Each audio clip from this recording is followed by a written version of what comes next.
Bom dia, terça-feira, 7 de abril. Os olhos do mundo voltados ao Oriente Médio. O Irã desafia os Estados Unidos e ameaça expandir a guerra para além do Golfo. A resposta poderia comprometer o fornecimento global de petróleo e gás por anos. Em postagem alarmista, Donald Trump diz que uma civilização inteira morrerá esta noite se o Irã não cumprir prazo para reabrir o Estreito de Hormuz.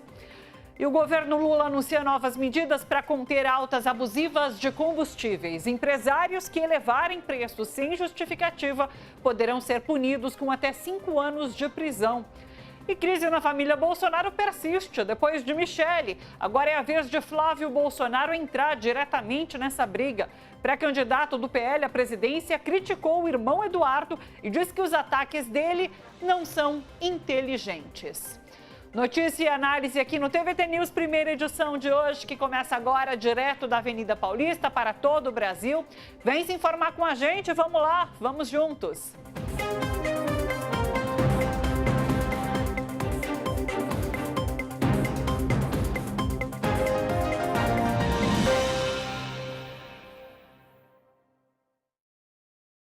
A horas do fim do prazo dado pelos Estados Unidos, o Irã adotou um tom desafiador.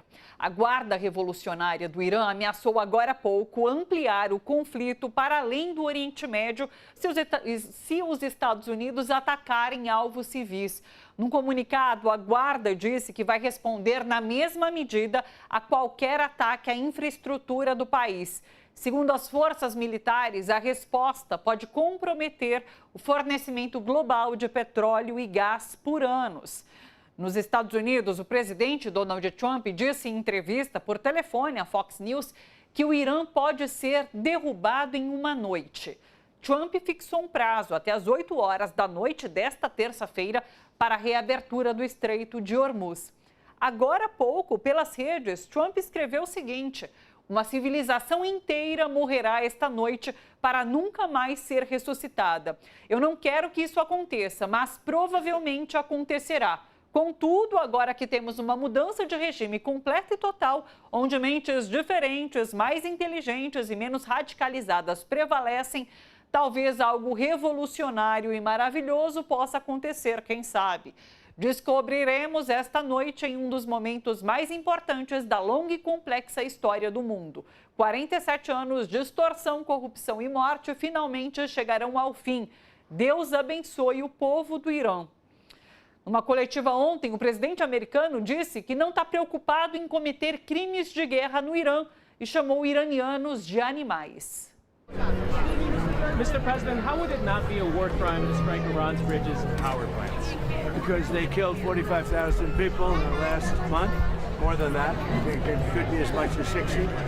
They kill protesters, they're animals. And we have to stop them and we can't let them have a nuclear weapon. Very simple. Em comunicado divulgado pela mídia iraniana, as Forças Armadas do Irã afirmam que as ameaças de Trump são delirantes e não podem compensar a vergonha e humilhação sofridas pelos Estados Unidos na região.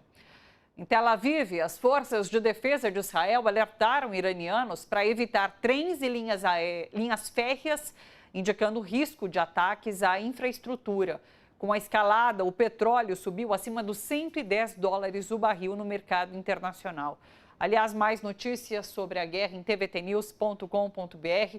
Você pode acessar a nossa página, o nosso site, para ficar ligado nas atualizações. Laura Capriglione, Eduardo Castro, sempre comigo aqui pelas manhãs. Bom dia, pessoal. É isso, a gente está diariamente falando sobre escalada e essa mensagem publicada agora há pouco por Donald Trump nos mostra isso. Há uma possibilidade real de uma ação talvez mais contundente nessa noite no Irã. Bom dia, Laura. Bom dia.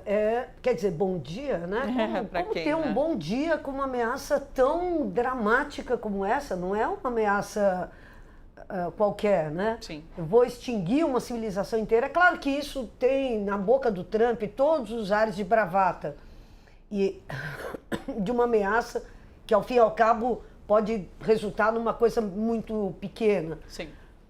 Mas o cara verbalizar, vocalizar isso é de uma violência imensa. Você imagina hoje, assim, a gente, é só pensar como que reagiria, como que deve estar reagindo o povo do Irã diante de uma ameaça dessa. O pavor, o pânico, porque a guerra aérea é isso, né? Quer dizer, você está aqui, nós estamos aqui e de repente tudo desaba.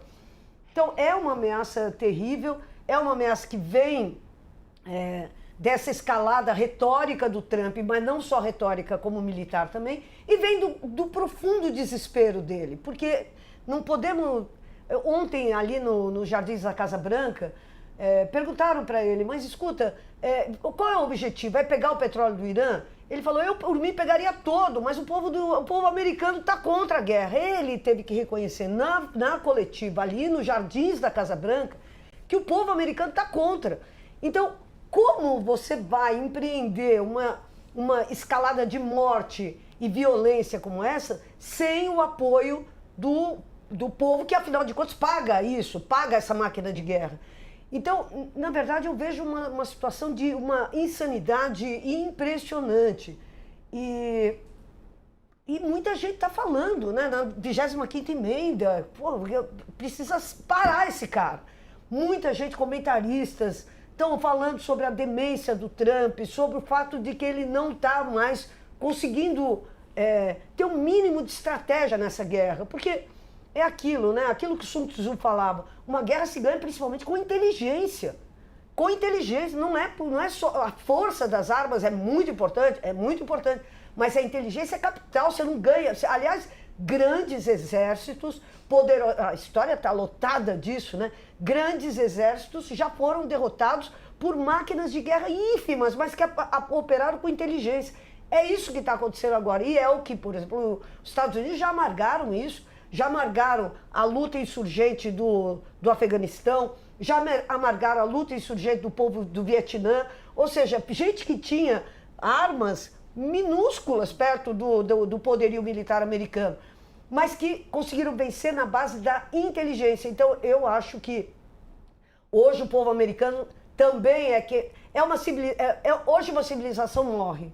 E eu acho que pode ser a civilização americana, entendeu? Os ideais de liberdade, os ideais de democracia, os ideais de que, olha, estamos no mundo para defender a justiça. Essa civilização, hoje eu acho que quem cai, se o Trump atacar o Irã, quem cai é a civilização americana, e eu não tenho a menor dúvida, porque perde completa e totalmente a legitimidade diante de todos os povos do mundo e diante do próprio povo americano, que já deu sinais mais do que eloquentes, com aquelas grandes marchas que fizeram outro dia, de que não estão topando, não estão achando bonito, não estão achando legal essa escalada. Perfeito. Bom dia, Edu. Bom dia, Thali. Bom dia, Laura, quem está nos acompanhando. É isso que você disse que eu estava pensando. Eu acho que o que vai acabar, se de fato isso for levado adiante, o que eu também não acredito, é o cenário que os americanos criaram para eles mesmos de liberdade, de expansão da democracia e até mesmo de polícia do mundo. Eles vêm abandonando aos poucos e daí seria um gesto muito forte para acabar de vez com essa imagem que eles construíram ao longo de 100 anos. Né? Eles construíram para si próprios e a partir dos anos 90, final da União Soviética, eles fizeram questão de mostrar que só eles mandavam no mundo. Né? Mas sempre com o verniz. Nós somos nós que mandamos no mundo, mas nós mandamos no mundo não para roubar o petróleo dos outros. Nós mandamos no mundo porque nós queremos exportar a democracia. E aí eles encontram dois problemas para fazer com que esse método continue funcionando. Primeiro, a China não quer exportar o modelo dela. Ela quer fazer com que o modelo dela se junte às iniciativas de outros países, porque isso faz com que ela cresça e aumenta mercado para ela própria. Né? Não precisa impor, basta fazer negócio, a China faz negócio. É o maior negociador, ou o maior comprador, ou o maior vendedor, ou os dois, de mais de metade dos países do mundo. E a segunda coisa é que se pega esse cidadão que não tem o menor respeito por nada, nem por ele próprio. Né? E que deixa claro que ele vai na Venezuela para roubar o petróleo, que ele está indo no Irã para roubar o petróleo, para derrubar regime vigente que foi escolhido pelo povo iraniano há 50 anos, né? Desde 1979. Não tem o menor respeito por ninguém, por lei nenhuma, por nada. Acho, aqui é achômetro, que é mais uma bravata, é uma bravata, mas agora é uma bravatona para talvez conseguir sair da guerra. Aconteça o que acontecer, ele disse que acabou com o país, que acabou com uma civilização, ganhamos a guerra, ponto final. Acredito que seja isso, porque as consequências, como já agora de manhã já aconteceu um atentado em Istambul. Sim, Turquia, contra a sim. embaixada. Não sei se a gente vai ter mais detalhes, mas houve um agora de manhã, mais tarde a gente vai trazer detalhes. Já aconteceu um atentado contra o consulado americano em Istambul. E quando não matou ninguém, teve ação policial e tal, mas quando o Irã diz pode expandir para outros lugares, imagino que ele esteja falando de alvos americanos em outros lugares, para além do Oriente Médio. Exato. Né? Então, aí eu acho que o que coloca em alerta as embaixadas e bases americanas no mundo inteiro. O que vai provocar terror contra os Estados Unidos, porque havendo ou não alguma coisa, a dúvida sobre o que pode acontecer vai ficar colocada. Então, espero que seja mais uma bravata, que seja a maior de todas as bravatas, mas infelizmente, em se tratando dessa pessoa, não dá para deixar essa pessoa e o que ele parou para ser secretário de defesa, que virou secretário de guerra, que é um ser humano que deve ter um cérebro de 150 gramas. Então, não dá para acreditar que alguma coisa muito ruim vai acontecer hoje à noite. Exato. Deixa eu acrescentar duas informações aqui. Seguinte, o vice-presidente J.D. Vance, ele disse há pouco o seguinte: eles precisam saber que temos ferramentas no nosso arsenal que até agora decidimos não utilizar. O presidente Trump pode decidir usá-las e vai decidir usá-las se os iranianos não mudarem o rumo de suas ações.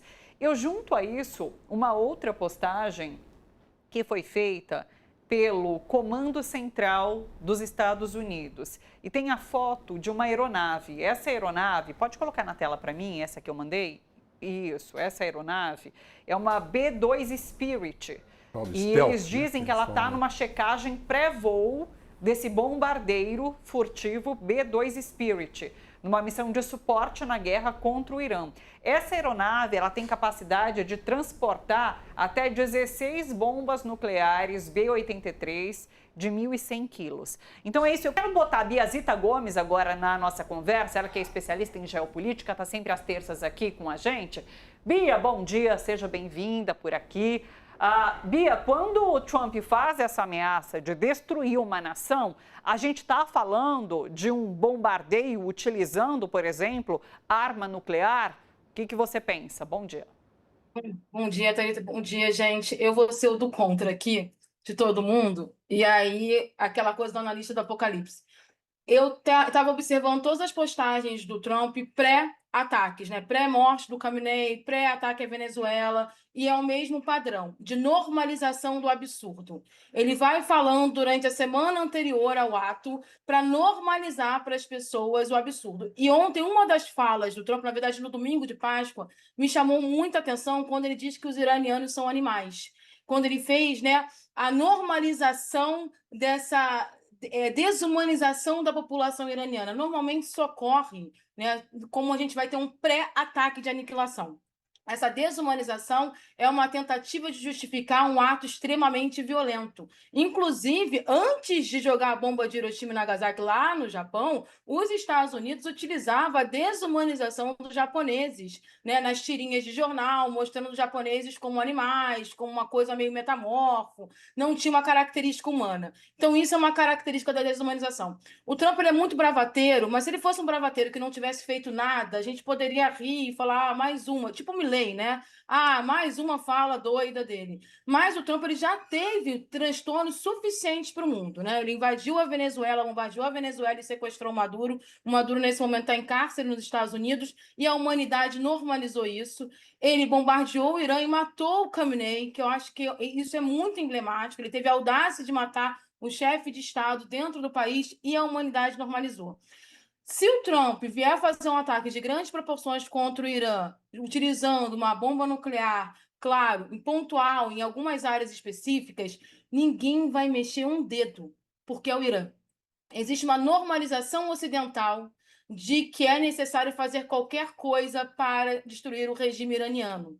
E ontem, durante a coletiva, ele falou várias vezes, inclusive ele estava muito falante na coletiva, ele dizia que o Irã pede isso para ele, que os iranianos estão felizes em ser bombardeados, porque só assim o regime vai ser controlado. Então ele está criando uma narrativa muito parecida com narrativas anteriores que ele criou, e aí nessa narrativa ele pode sim fazer um ataque pontual nuclear de grandes proporções. Aí a gente não está falando de todo o território iraniano, obviamente, mas alguns pontos específicos. E aí isso cria uma sensação de insegurança internacional muito grande, porque se o Ocidente não se mexer para segurar o Trump, nada vai acontecer. Inclusive, o secretário-geral da OTAN vai ter reunião, se não me engano, amanhã ou quinta-feira com o Trump na Casa Branca. E se o Ocidente não se mexe, o Sul global fica muito de mãos atadas, porque vira um exemplo. Ou você faz o que eu quero, ou vai ter o mesmo fim do Irã. E é sempre bom lembrar que o Pentágono, durante essa nossa observação do Irã, o Pentágono apresentou o plano da Grande América do Norte, onde, acima da linha do Equador, ao norte da linha do Equador, eles estão considerando todos os Estados Unidos. Então, existe um plano de expansão.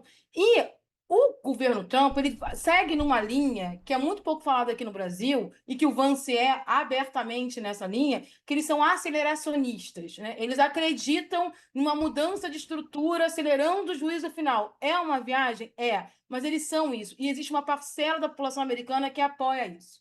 Os Estados Unidos eles não são contra a guerra com o Irã porque eles acreditam nos direitos humanos. Os americanos são contra porque eles não querem perder vidas americanas.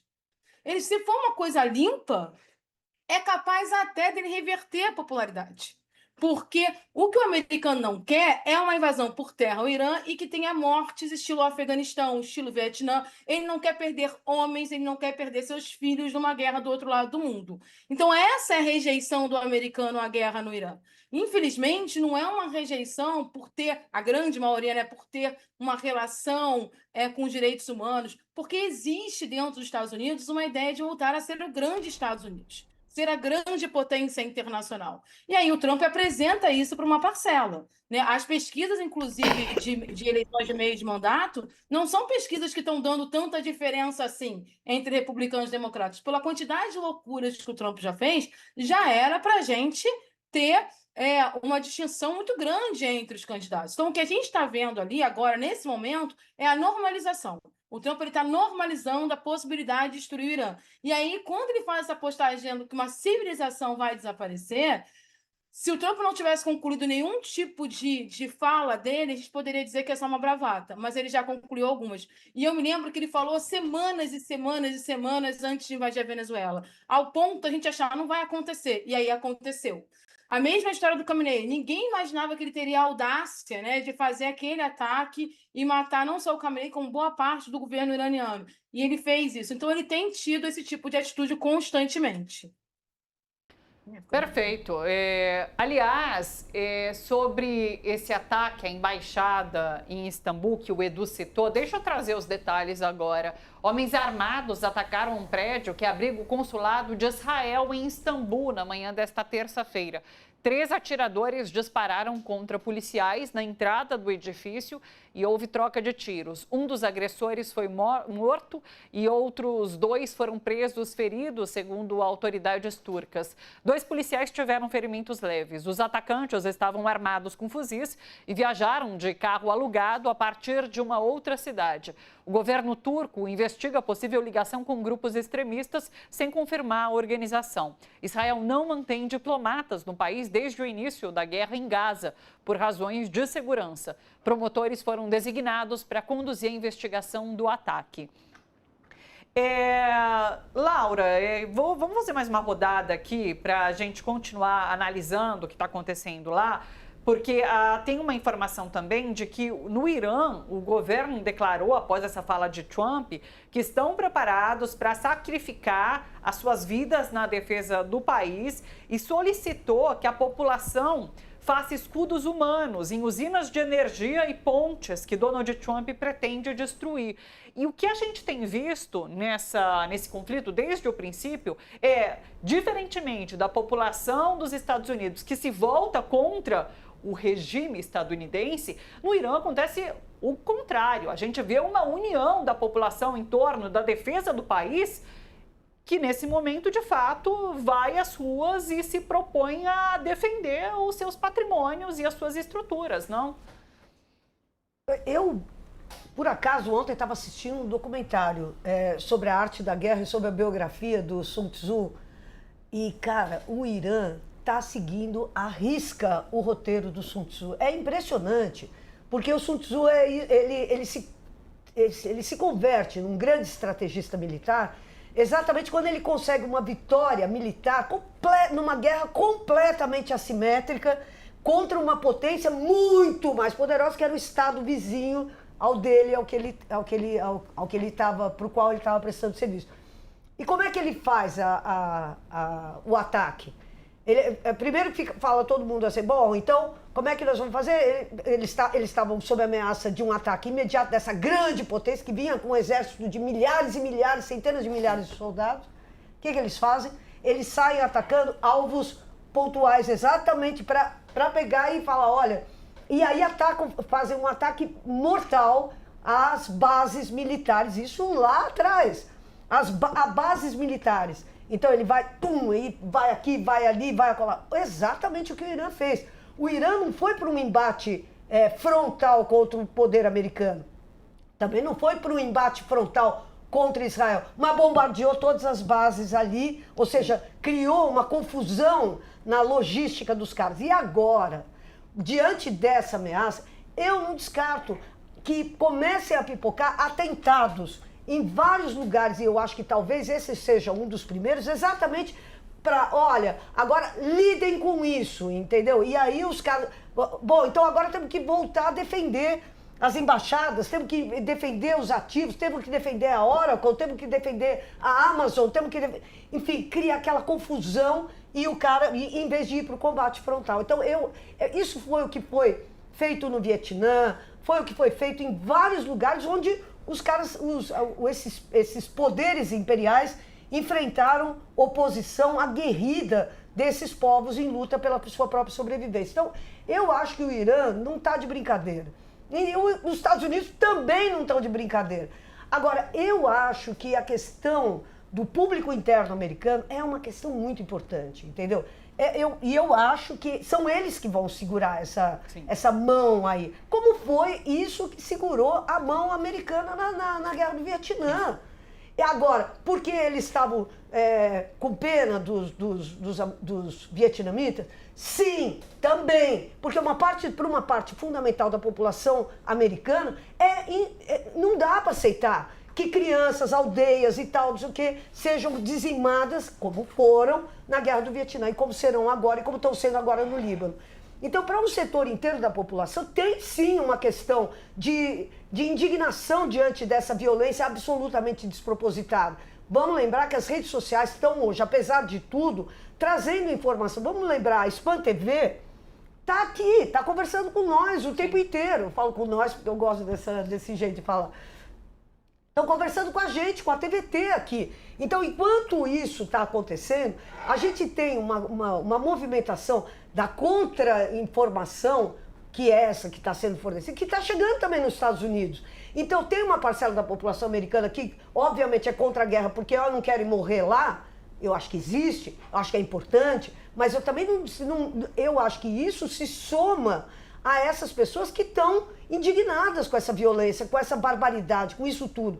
Então, é desse amálgama de você ter um inimigo para o Irã que está desnorteado, que está demitindo os generais, que está demitindo o chefe do contra-terrorismo, que está num momento de bagunça com um povo que está contra. Então, esse é o maior ativo do Irã. É isso que o Irã está fazendo, desmoralizando essa narrativa americana. Você vê, a última coisa que eu vou falar, só para passar para vocês. O Trump ontem, falando que foi uma vitória acachapante, o resgate do piloto sim. Que ele não mostrou. Não. Que não apareceu uma foto do tal do piloto. Só ele falando que foi um resgate heróico e tal. Enquanto isso, o Irã postando as fotos daquele cemitério de aviões abatidos pelo Irã.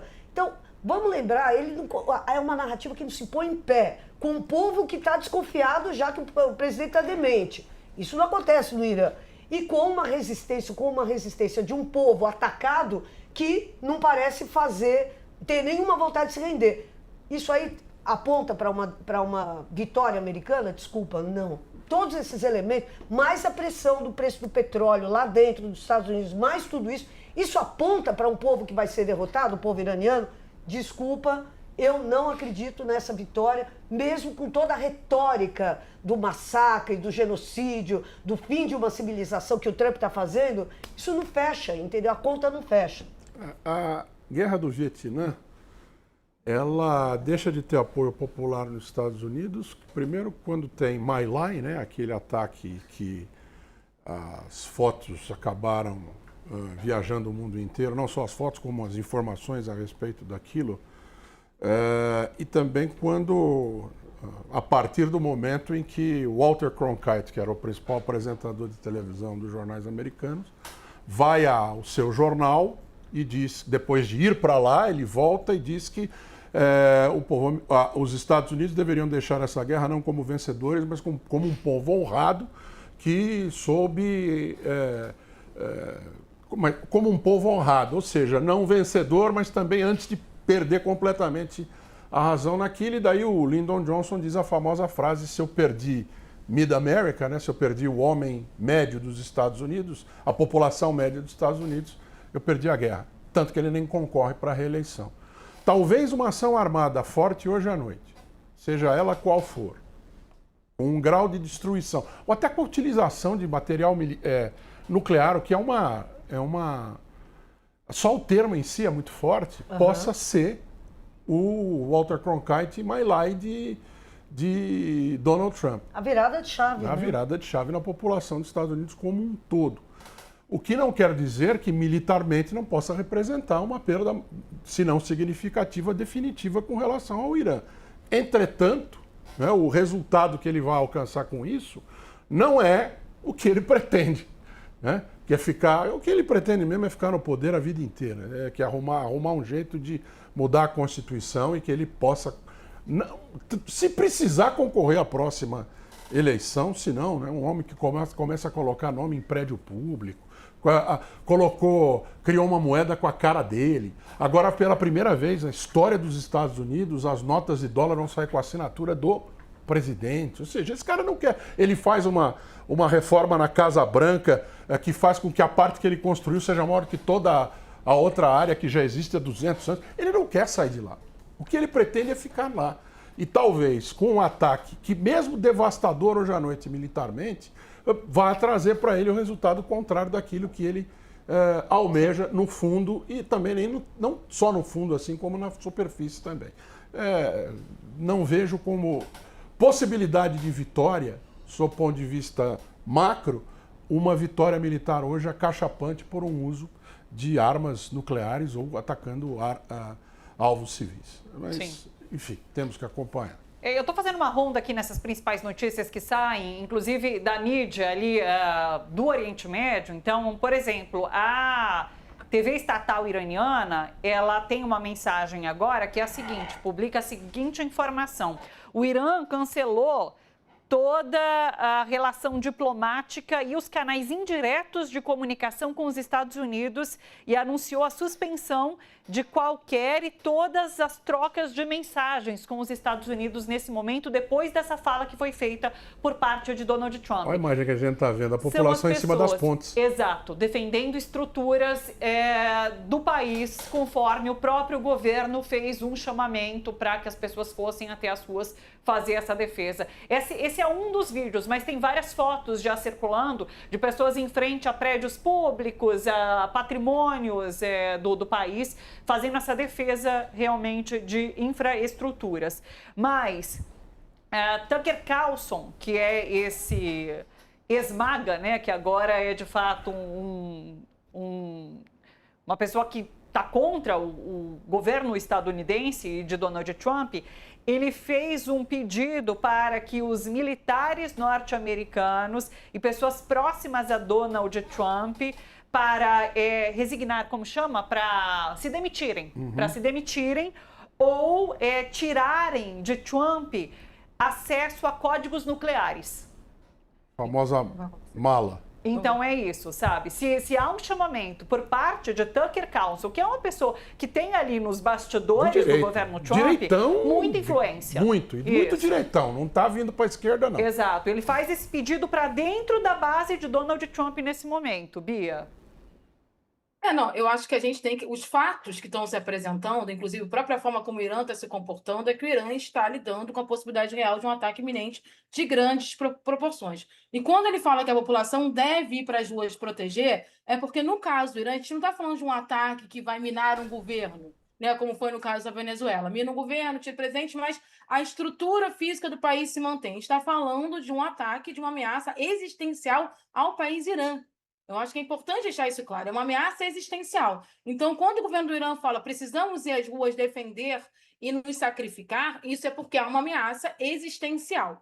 E isso é muito claro que o Irã está preocupado dos Estados Unidos irem para o tudo ou nada. Porque, infelizmente, a realidade é que boa parte do mundo, o máximo que vai ter é nota de repúdio. O mundo está com medo dos delírios do Trump.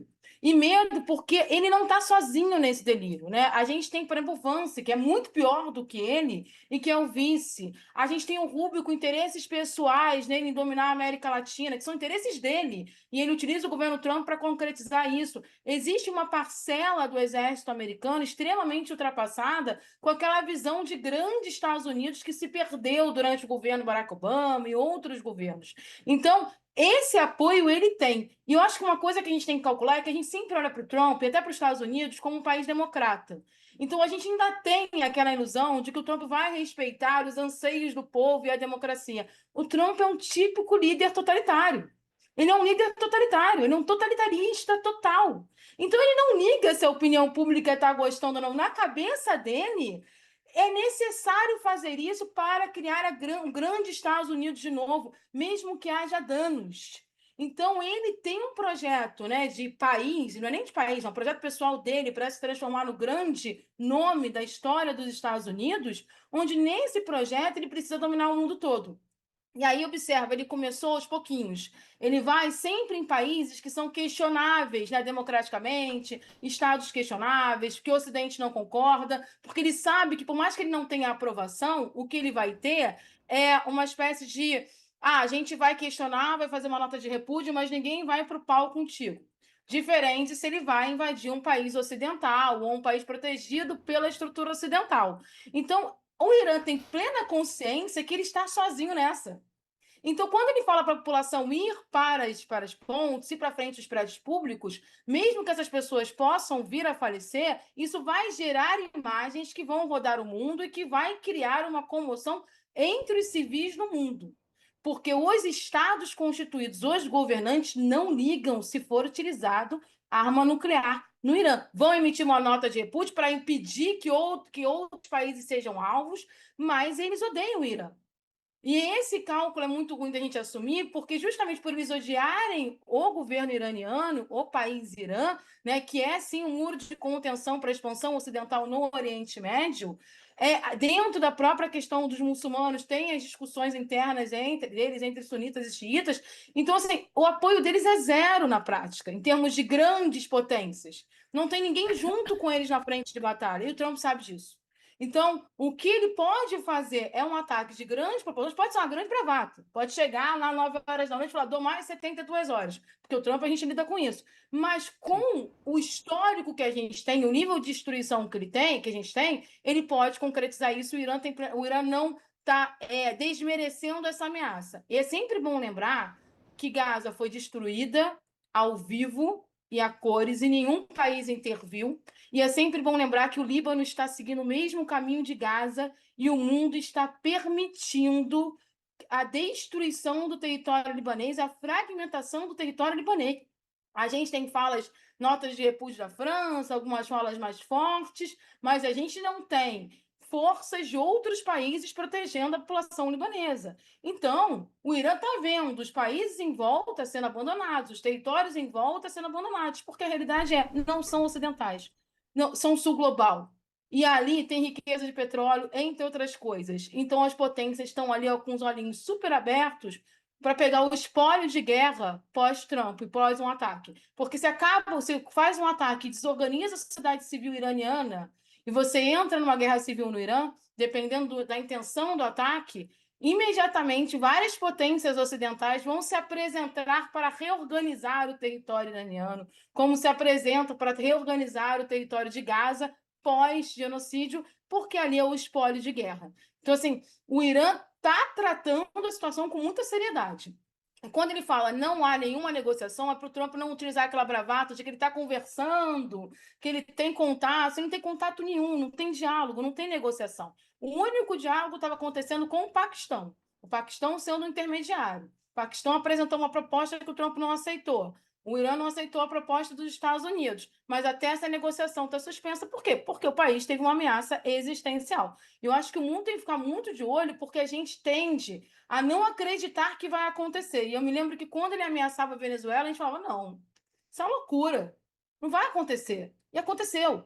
Né? Ele bombardeou o Irã e matou o líder supremo. Então a gente tem que...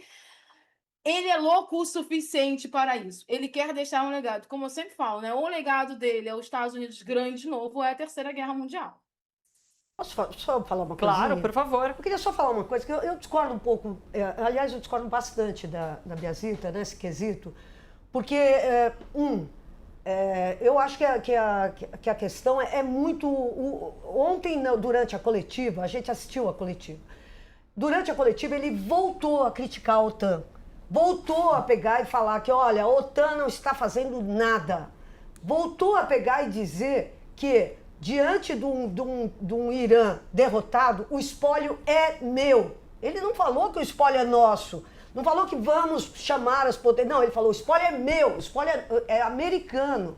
Ele fez questão de dizer. E ao fim da coletiva, ele ainda fez questão de falar que, olha, a grande questão é a Groenlândia. Então, gente, sério mesmo, quer dizer, quem hoje, em sã consciência, qual é o país hoje que em sã consciência se sente seguro? Então não se trata do Irã.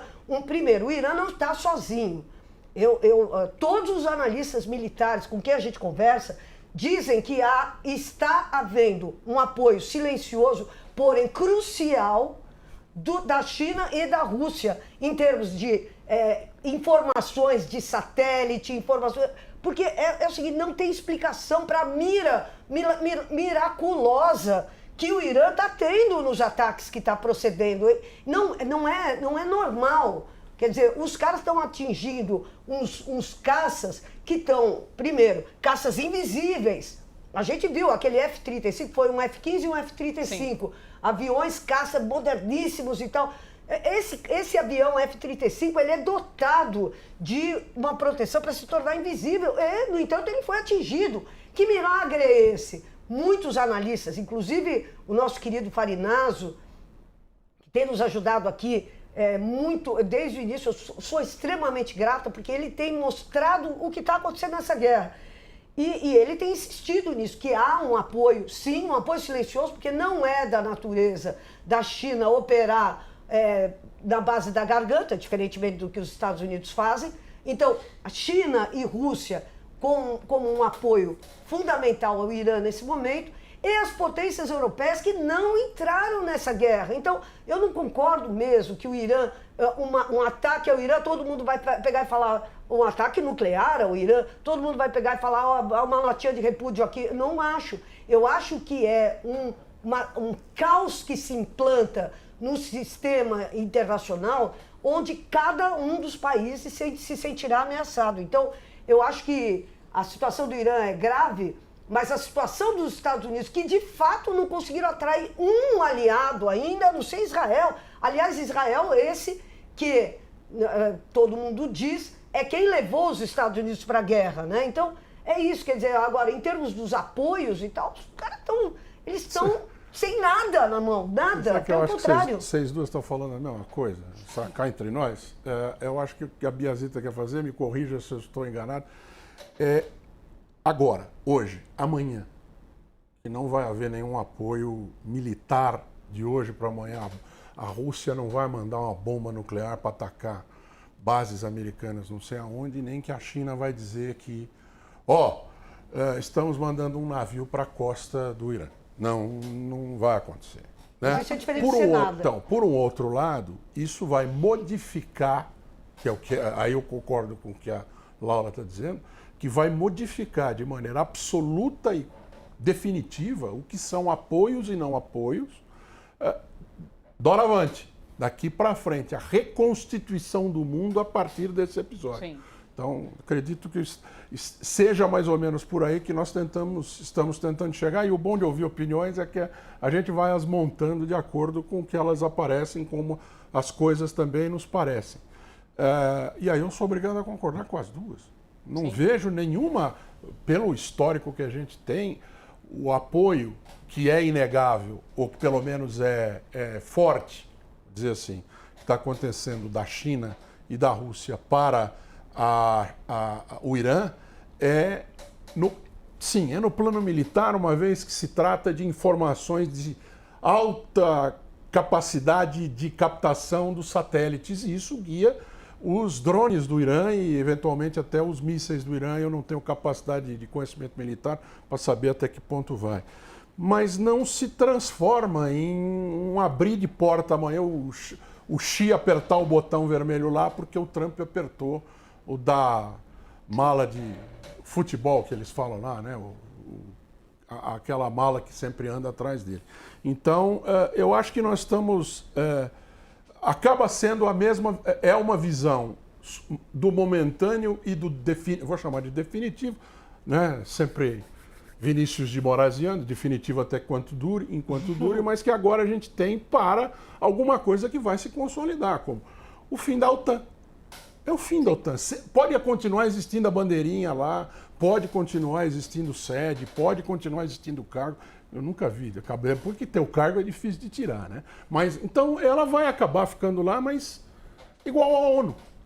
Também está tudo lá, mas a ONU tinha uma importância até o começo desse governo americano com relação à preservação mínima dos direitos de alimentação, refugiados, que agora os Estados Unidos tiram dinheiro, ninguém coloca no lugar. Isso fica também mais na teoria do que na prática. Alguma pouca prática, muito menos do que está na teoria.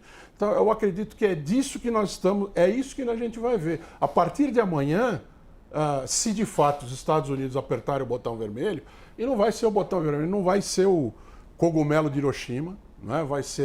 Vão ser ataques táticos, né? São bombas, mesmo que nucleares, pontuais e em pontos. Né? Não é um ataque massivo e nem é para estourar tudo de uma vez. Então é isso que a gente... Sempre é bom a gente falar isso, porque senão quem tem tanto conhecimento militar quanto eu acaba achando que é uma coisa mais anos 6 de agosto de 1945. Sim. E não é isso. Então acho que aqui a gente vai chegar à mesma conclusão, tanto de que o amanhã não vai ser um dia de algo além de notas de repúdio, mas que o depois de amanhã vai ter uma recomposição absolutamente nova para aquilo que a gente conhece. A gente tem falado bastante tempo aqui sobre essa reorganização da ordem mundial. E o que a gente vai ver a partir, talvez, desse episódio é essa reorganização acontecendo de uma forma mais célere, de fato, né? A gente nunca imaginou que talvez fosse esse o episódio que marcaria de forma assim tão contundente essa transformação de aliados, enfim, reorganização, de fato, aí dos aliados. Tanto o Farinazzo, quanto o Coutinho, quanto o professor Laterza ontem, eles nos falaram sobre como os aliados, inclusive dos Estados Unidos, no Golfo Pérsico, podem repensar se querem continuar sendo aliados dos Estados Unidos. Não tiveram qualquer tipo de defesa. E com Donald Trump dizendo que o príncipe ali da Arábia Saudita vai beijar a bunda dele. Então, assim, o que eles estão tendo de retorno em relação a essa parceria que tiveram até hoje com os Estados Unidos? Então, essa é a reorganização que a gente vai assistir a partir desse episódio que está sendo a guerra do Irã, com bomba atômica ou não. Porque Trump causou, de fato, esse fato e vai levar os Estados Unidos a essa derrocada que a gente também vem comentando há bastante tempo. É o império ruindo e Donald Trump é a representação disso tudo. Eu estava falando sobre Tucker Carlson, ele fez uma grande postagem, né? E num trecho, deixa eu separar esse também, que é bastante importante. Primeiro ele falou sobre militares se demitirem do entorno de Donald Trump e tirarem acesso a código nuclear de Donald Trump. No outro momento da postagem, ele diz assim, olha, pessoalmente eu não acho que nem mesmo alguém como Trump seria estúpido o suficiente para usar armas nucleares, mas nunca se sabe. Na minha opinião, o cenário mais provável é que Trump apareça às 8 horas da noite e diga algo como, as negociações foram positivas, então adie esse prazo mais uma vez. Que de fato pode acontecer, tendo em vista esse histórico que a gente tem acompanhado. Então não há nada de tresloucado nessa manifestação. Aliás, atira para todos os lados, né? Pode acontecer ataque? Pode, como pode não acontecer, como pode. Tudo pode acontecer. Semana passada ele chama um pronunciamento às 9 horas da noite, todo mundo assistindo, Exato. a gente aqui de manhã. O que ele vai falar? Não, ele vai falar isso. O que ele vai falar? Não, todos nós erramos porque ele não falou nada. Não falou nada. Hoje, ontem, às 2 horas da tarde também, assim, nada de impactante. O impacto veio agora com essa mensagem, mas que a gente também não sabe se tratar de apenas uma bravata. Bia, passo para você para a gente finalizar essa conversa. Não, e tem uma questão, né? Ele pode fazer essa bravata essa semana e todo mundo achar que é bravata, ele não falou nada, daqui a 2 semanas ele faz um bombardeio. Porque ele faz isso, ele deixa a poeira baixar e ele vai e ataca e faz o bombardeio. Essa questão eu tenho uma visão muito diferente de todo mundo, porque quando a gente acompanha muito Gaza, Líbano, e a gente percebe como o Ocidente está ali também com os olhinhos brilhando ali para essa disputa de poder, porque a Europa quer também disputar essa nova ordem mundial, a gente percebe que assim, é uma coisa muito fria. Se as populações civis não se mexerem, os chefes de Estado não vão se mexer. Para mim, isso é muito claro e a gente tem que lidar com isso. Agora, o grande vencedor dessa história, dessa guerra entre Estados Unidos, Israel e Irã, é a Rússia. Porque se a OTAN acaba, quem ganha é o Putin. E é sempre bom lembrar que em 2016, o Trump já falava que não queria os Estados Unidos na OTAN, que a OTAN comia muito dinheiro dos Estados Unidos e não servia tanto ficar defendendo a Europa. E para o Putin é muito interessante que a OTAN acabe. Então, assim, o legado certo que a gente tem com essa guerra, o legado concreto, é o esvaziamento total da OTAN. Porque a questão é, a OTAN não vai abrir o Estreito de Hormuz, porque a OTAN não tem interesse nenhum nisso, porque não tem nenhum ganho em troca. A OTAN queria apoio dos Estados Unidos para fazer um ataque preventivo contra a Rússia no território ucraniano. Não conseguiu. Então, ela não tem um retorno. Então, o grande vencedor em 2 sentidos. Econômico, que é a Rússia, porque as sanções foram levantadas. Então, a Rússia volta a poder vender petróleo, vender gás para o mundo todo, porque as sanções da guerra da Ucrânia foram retiradas temporariamente. Acho que não voltarão essas sanções. Eu acho que é um temporário, mas vai ser esquecido e vão ser prolongadas depois.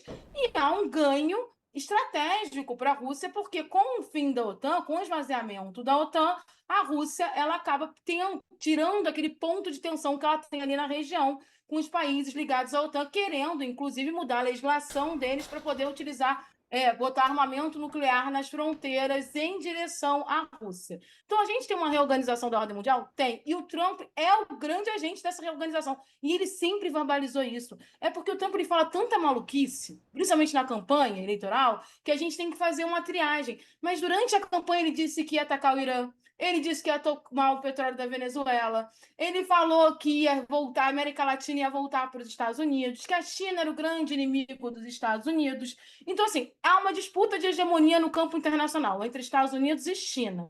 E os Estados Unidos optou por fazer essa disputa de hegemonia de forma bélica. E a verdade é que a gente só vai poder fazer proposições para saber como isso vai acontecer. O fato é, o Trump está apostando alto. E ele está apostando alto porque ele quer deixar legado, ele está em fim de carreira. Ele quer deixar um legado. Ele está ligado a um grupo ali político que também não é uma galera que está ligada a direitos civis, direitos humanos, nada disso. E existe uma parcela muito forte dos americanos, e é uma parcela silenciosa, que apoia as sandices do Trump. Porque senão ele já tinha sofrido um tipo de manifestação na rua que obrigaria o Congresso americano a pelo menos botar para frente o impeachment. E não coloca, porque as duas casas estão na mão dos republicanos. Ao contrário, a gente tem um Congresso americano fazendo um relatório fake para atingir o Brasil, por exemplo, para atingir o México. Então, é uma situação muito delicada internacionalmente e a gente tem que trabalhar com o cálculo do seguinte: o Trump é um líder totalitário. Então, tudo que a gente acredita em termos de humanidade pós-1945 não é o Trump. Tem que olhar o Trump à luz do mundo da década de 30 e 40. Ele é o Hitler 2.1. É o Hitler do século XXI, com outra estrutura. Ele tem a mesma forma de pensamento de expansionista, só que ele está na América. Então, assim, é um momento muito crucial, onde pode chegar 9 horas da noite e falar assim, não, dei mais uma semana, porque tadinhos, né? Eles estão numa situação muito desesperada, nós destruímos tudo no Irã, como pode chegar e fazer um grande ataque? E aí eu não vejo o mundo se organizando de forma ativa com isso, porque não vimos em Gaza, não estamos vendo no Líbano, não vimos na Venezuela, não vimos em vários lugares essa atitude. Só teve na Groenlândia, porque a questão não era a Groenlândia, mas uma preocupação dessa invasão, essa perspectiva de invasão militar a um país ocidental. Porque, assim, você pode fazer o que você quiser com o sul global, mas aí, aqui no norte global, você vai pensar 2 vezes, porque aqui a história é diferente. E, mesmo assim, ela ainda é objeto de ameaça, porque ele continua ameaçando, porque ontem, na coletiva, ele ameaçou de novo pegar a Groenlândia. Bia, eu sei que eu tinha um monte de outras pautas com você, mas vou encerrar nessa para a gente, inclusive, continuar no debate, viu? Mas muito obrigada, sempre um prazer tê-la por aqui, um beijo enorme. Inclusive, a gente vai estar nessa expectativa para o que pode acontecer essa noite, contamos sempre com a sua ajuda, viu? Beijo grande, bom trabalho por aí. Beijo, gente, tchau. Até, Bia, obrigada. Olha só, a Press TV traz reportagem exclusiva sobre a grande derrota dos Estados Unidos na operação de resgate de pilotos na região de Isfahan. Eu vou ler com vocês esse trecho aqui que está nessa reportagem e traz a seguinte informação. Olha, informações obtidas pelas Press TV revelam que a hora zero para a fracassada operação em Isfahan foi definida durante uma reunião secreta na Casa Branca sob a supervisão direta do próprio presidente dos Estados Unidos. Agora ficou claro que esta operação não tinha qualquer ligação com o alegado resgate de um piloto do caça F-15 abatido, uma narrativa inicialmente divulgada por autoridades americanas. Em vez disso, as provas examinadas e confirmadas pela Press TV indicam que o verdadeiro objetivo era infiltrar e atacar uma das instalações nucleares iranianas em Isfahan. O local de pouso para as aeronaves de transporte C-130, escolhido com base em reconhecimento prévio, era uma pista de pouso abandonada, localizada perigosamente perto de uma dessas instalações nucleares.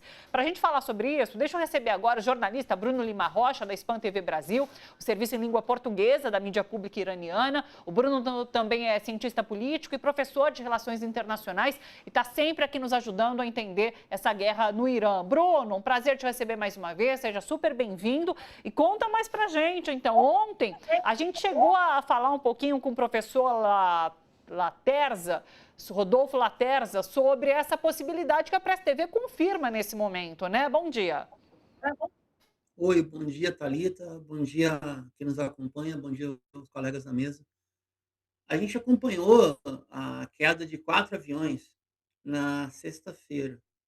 Foi um F-35, queda não, né? Foram abatidos, né? Foi um F-35, um F-15 e 2 bombardeiros A-10. E aí depois, uma série de vídeos muito próximos do surrealismo, eu diria, ou do irrealismo, perdão, a essa tradição estética tão legal que é o surrealismo, onde aviões hostis dos Estados Unidos voavam a baixa altitude no Irã. E começou um conjunto de mobilização, tribos nômades, forças de defesa local, aldeias, polícia interna. Foi de tudo, foi de um pastor que tinha um rifle antigo até comandos especiais da IRGC, para buscar os pilotos. E isso fez um estado de atenção tal que toda a sequência de aeronaves hostis voando a baixa altitude no Irã foi localizada. E aí é que vem essa confirmação da Press TV que, em tese, a presença de tropas não seria para garantir o resgate dos pilotos. Ontem até um deles foi chamado de herói em mídia hegemônica brasileira, tristemente, que horror isso aí. E, na verdade, eles queriam se infiltrar em Isfahan, talvez para criar um ato de sabotagem, talvez para dominar a área central da usina, o que a única hipótese, e eu termino com isso, talvez fosse criar uma celeuma, tipo uma Chernobyl no século XXI, forçando o Irã a declarar área de emergência e se rendendo no esforço de guerra. Talvez tenha sido o cálculo alucinado do Pentágono. Por sorte para a humanidade, deu tudo errado, que seria uma grande contaminação nuclear, e a gente vê, mais uma vez, as forças de defesa do Irã sobrepujarem os Estados Unidos, na condição de defesa e de guerra de atrito regional, eu diria eu. E nesse sentido, realmente o Irã está sendo vitorioso. Bruno, vou passar para a Laura, para Edu, para questionamentos, para aprofundamento em relação a isso que a gente está acompanhando nesta terça-feira, 7 de abril. Laura. Oi, Bruno, tudo bem? Tudo bem, não. Toda a atenção do mundo. Bruno, querido, esse relato que você faz, eu acho tão emocionante, entendeu? Que é isso, os caras tentando chegar no território e o povo iraniano se mobilizando, pessoas camponeses, pessoas nômades, pessoas lá se mobilizam. E o que eu acho mais interessante é que ontem o Trump, durante a coletiva, confirmou isso tudo que você está falando. Porque ele falou, a gente chegou, e de repente quando a gente viu, a gente estava cercado de um monte de gente que queria matar a gente porque o governo do Irã ofereceu uma recompensa. Bom, aí ele tem que pegar e dizer, claro, pelo padrão argentário dele, pelo padrão dinheirista dele, pelo padrão que é gente que só se mobiliza por dinheiro, mas ele reconheceu que havia uma grande mobilização do povo, do território contra os americanos lá e que foi graças a essa mobilização que aquele cenário de devastação da indústria bélica militar aérea americana foi para o beleléu. Então eu acho muito emocionante mesmo, porque você vê como ele tentou fazer uma narrativa heróica, sim, quando na verdade ele acabou dando as pistas de que exatamente isso que você falou é o que aconteceu, né? Não foi o resgate do soldado Ryan. O soldado Ryan, aliás, até agora nem apareceu. Eu acho importante a gente, sim, falar isso. O cara fez ontem um pronunciamento inteiro para falar sobre o heroísmo dos caras que foram lá e porque nós não deixamos ninguém para trás e tal. Até agora não apareceu o cara. E eu acho importante isso. Por que ele não mostraria a cena do soldado sendo resgatado numa maca, numa coisa, qualquer coisa, o retrato do cara, ou qualquer pista que mostrasse que esse sujeito está vivo.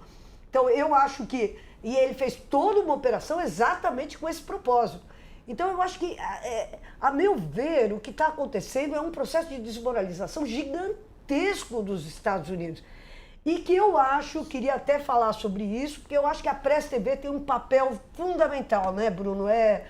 A gente viu que na Guerra dos 12 Dias, o que o Irã, o ataque certeiro que o Irã fez na sede da TV estatal iraniana, que os Estados Unidos fizeram na sede da TV estatal iraniana, que era para cessar a comunicação sobre o que estava acontecendo no país. E a gente vê essas cenas da mobilização, isso dá uma força, entendeu? Para todo mundo que está percebendo o despautério, o absurdo que é essa guerra, que é o povo na rua defendendo as instalações que são importantes para o povo iraniano. Então, a Press TV, eu acho que a gente na guerra contra Gaza, a gente tinha que contar com aqueles caras armados com um celularzinho e tal, não sei o quê. Mas eu acho que hoje o Irã mostra a potência de uma narrativa independente e, ao mesmo tempo, anti-imperialista, né? Porque você está vendo alguma opressão? Olha, várias mulheres nessa cena que nós estamos mostrando. Várias mulheres ali. Ué, as mulheres não são as grandes oprimidas dentro do Irã? No entanto, elas estão ali, em cima da ponte, esperando as bombas do Trump. Vem, Trump. Ó, crianças e tal. Então, é um heroísmo de um povo que é muito comovente. Que bom que a gente tem a Press TV para pegar e mostrar tudo isso. E eu fico muito feliz de estar na TVT, que fica mostrando o tempo inteiro isso. Eu acho que poucos canais hoje estão mostrando essa resistência. E é bom que a gente esteja numa mídia que permite, e que não só permite, como que cresce, né? Como a gente está vendo nesse momento, que cresce mostrando a verdade sobre uma guerra que os Estados Unidos queria que fosse completamente travada no silêncio da comunicação das grandes mídias corporativas. Bruno? Eu queria corroborar o que a Laura falou, até obrigado pelo elogio, né, não tem nenhum tom de correção, só em tom didático. A Press TV é o serviço de língua inglesa, a Respan TV em língua espanhola e a Respan TV Brasil, em língua portuguesa. Mas pela dimensão do idioma inglês, a Press TV acaba tendo uma difusão que vai além do foco da Respan TV, que são países hispanohablantes, então a Respan TV é massificada na América Latina. Tem um elemento, Laura, que era importante colocar, que é o seguinte: além do resgate fracassado, o que para o impacto da opinião publicada nos Estados Unidos é muito forte, o que aconteceu esse final de semana não tem nenhuma razão econômica para ser explicado. Por quê? Porque o índice do petróleo WTI, que é o índice do Texas, ele ficou acima do barril Brent. O que isso aí significa? Eu vou tentar abrasileirar e ser curto. Certamente, as 3 maiores distribuidoras do Brasil, Vibra, Raizen e Petróleos Ipiranga, têm algum grau de participação na formação desse preço inflacionado na bomba. Gasolina e diesel, por exemplo, etanol também. Tem, porque são as maiores distribuidoras do Brasil. Inclusive a Vibra, que pegou o legado privatizado, né, o espólio privatizado do Paulo Guedes. A mesma situação ocorre nos Estados Unidos, aonde a base empresarial do petróleo, que vota Trump 100%, levou uma corrida inflacionária no seu próprio país e está aproveitando da especulação do contrato futuro para subir o galão, lá é 3,8 litros um galão de gasolina, cidadão comum, mas também os Estados Unidos têm o mesmo modal rodoviário como o Brasil, ou seja, o diesel lá está inflacionado, o que gera inflação dentro dos Estados Unidos. Para fechar o cenário, a situação é mais ou menos a seguinte: o Irã, junto com o Omã, formam um condomínio no Estreito de Hormuz. Tá tentando cobrar uma taxa de $2 milhões por petroleiro que lá navega e que até o início da guerra não pagava nada. Só que o Estreito de Bab el-Mandeb, do outro lado, que dá acesso ao Mar Vermelho, que dá acesso a Suez, também está sob controle, iemenita, que também é aliado do Irã. Então, em tese, hoje, para se chegar ao Mediterrâneo, tem que fazer igual na época das navegações mercantilistas, dar a volta na África, porque não está passando ninguém.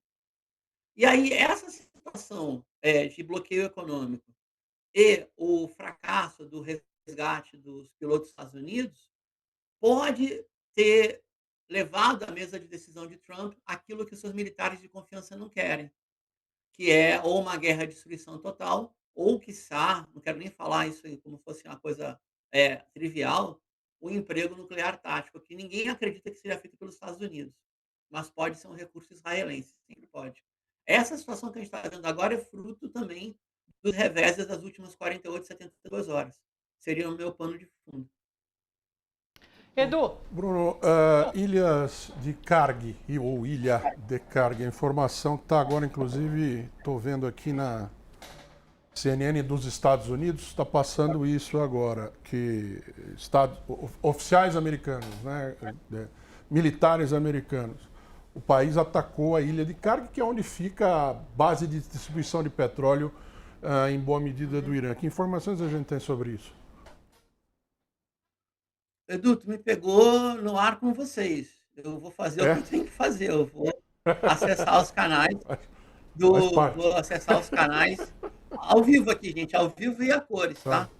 Estamos construindo a informação ao vivo, é assim canais mesmo. do Irã, até o presente momento, que eu tenha visto, me permitam mais um segundo, eu sei que segundo em TV Claro. é muita Claro. coisa, mas não saiu nada. Bombardeio contra Karg e Lara, que eu acredito.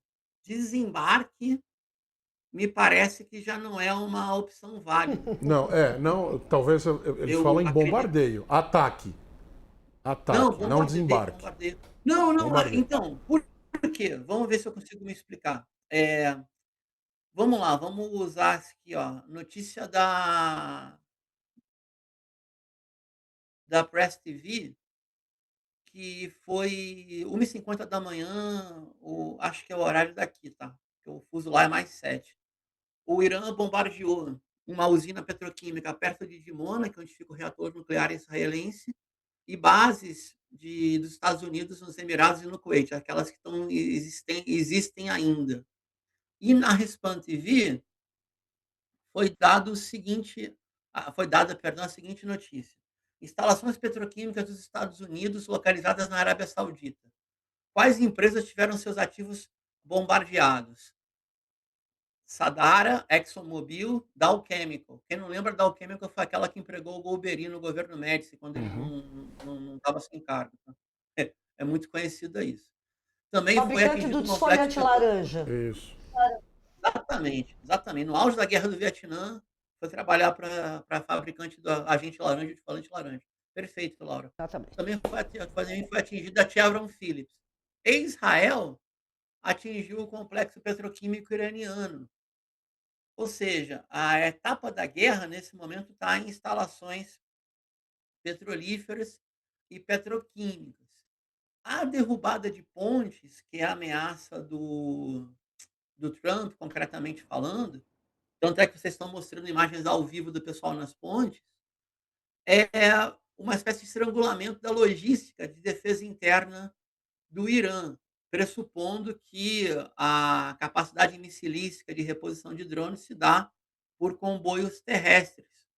Essa informação eu não tenho, talvez 10 pessoas no planeta tenham, não circula em mídia aberta, mas eu tenho a certeza que a hipótese logística de perda de conexão ferroviária e de pontes faz parte do plano de guerra do Irã. A Então, informação aqui alguma que eu saída logística deve ter.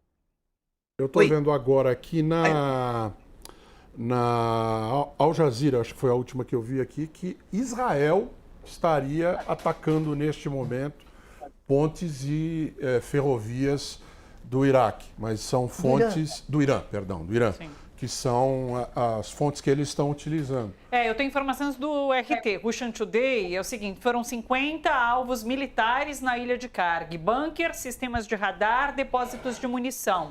Explosões no terminal petrolífero da ilha, que é esse centro crucial para as exportações iranianas, sem confirmação imediata de vítimas ou de danos. Esses ataques teriam, então, acontecido nessas últimas horas, antes do prazo estabelecido por Trump. Pelo outro lado aqui, pegando também o que o Bruno já falou, a agência nuclear da ONU, das Nações Unidas, confirmando que o ataque contra as instalações, a petroquímica próxima das instalações nucleares de Israel foi confirmado também pela fonte das Nações Unidas, pela agência oficial das Nações Unidas. Deixa eu chamar uma outra imagem que chega agora, da Press TV também, que são iranianos defendendo essa usina nuclear, né? É uma estação de geração de energia. Lembrando que o governo iraniano fez um chamamento para que as pessoas façam essa defesa desses locais. Atletas. Exato, né? que são estruturas que Donald Trump diz que pode vir a bombardear, então, no país. A gente teve aquela imagem da ponte, agora tem essa imagem dessa estação de geração de energia iraniana. Tá aí para vocês na tela. Bruno, para fechar. Eu estou na mesma expectativa que vocês, né? A gente vai ter que fazer um certo plantão essa noite, além da atenção já necessária. Mas eu, de novo, não quero parecer blasé ou triunfalista. Eu acredito que a hipótese de terra arrasada, que é um termo militar da década de 80 do governo Reagan, seja plausível hoje nas mesmas decisões do Trump. E aí seria um emprego de bombardeios B-52 ou mais adiantados, os mesmos que foram usados para atingir as usinas nucleares em junho de 25.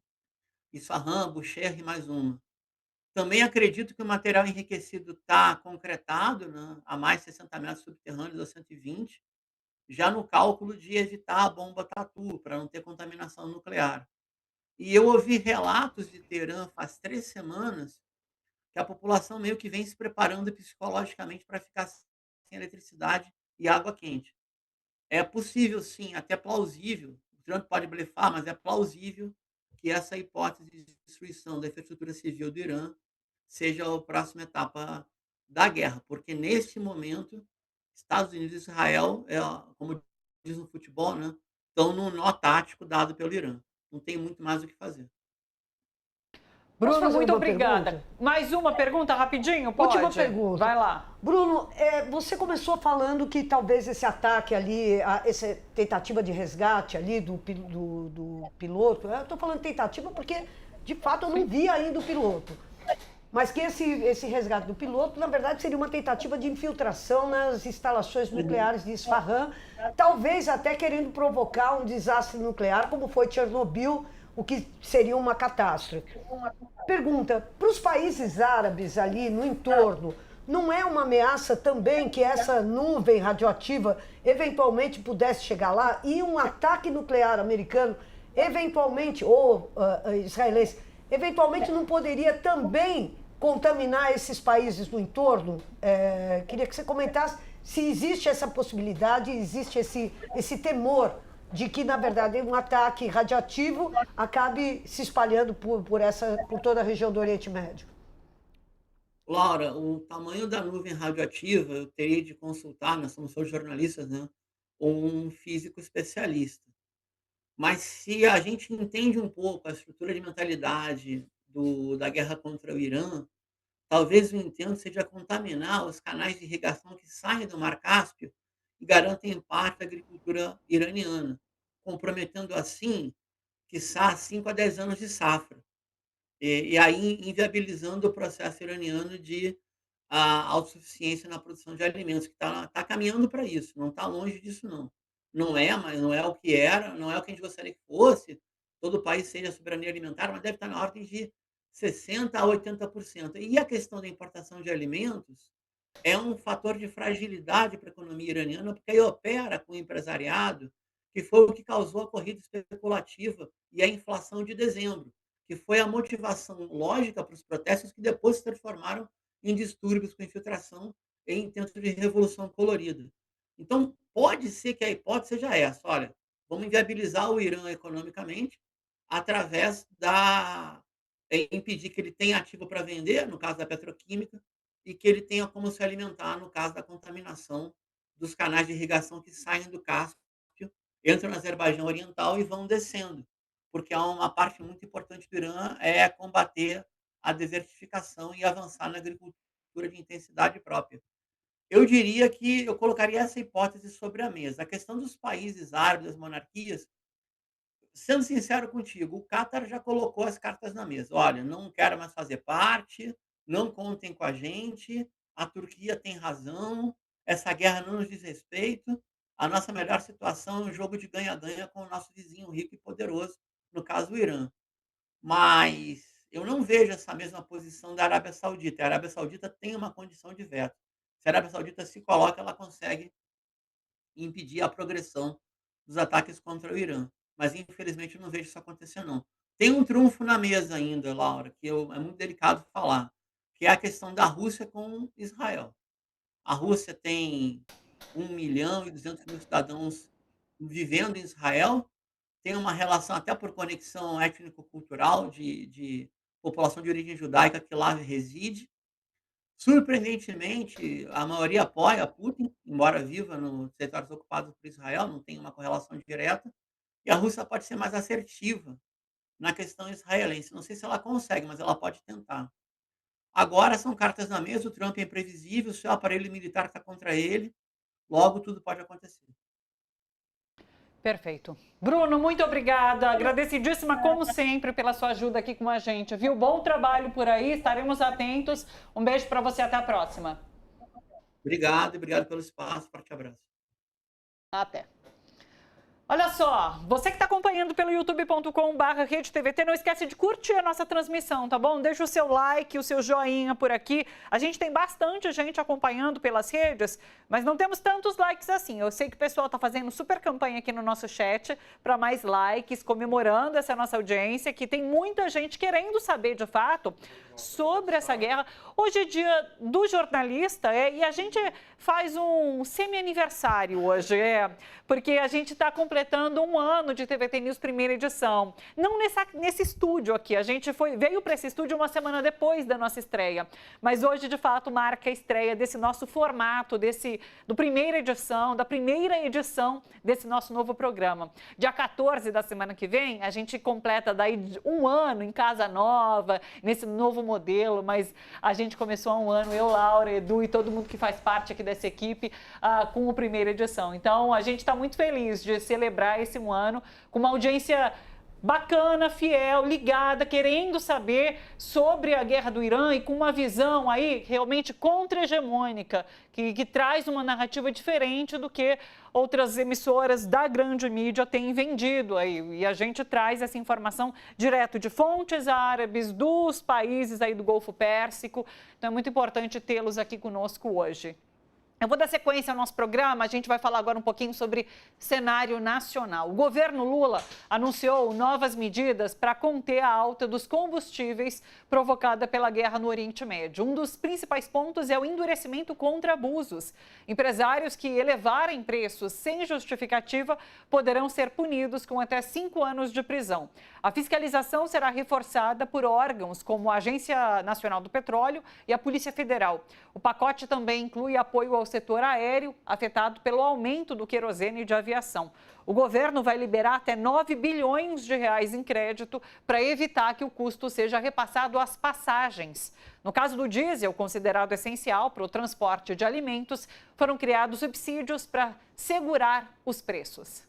Eu levei ao secretário de Fazenda uma proposta para que, muito diferente do governo anterior, a gente construísse em consenso com os estados uma indicação para a importação do diesel de modo a garantir abastecimento firme de diesel. Mas, felizmente, depois de muito diálogo, de muita construção, a gente viu 25 estados já manifestando positivamente, penalizando o programa, o que alivia o preço do diesel em R$1,20, custear 50%, portanto 60 centavos pela União e 50% pelos estados.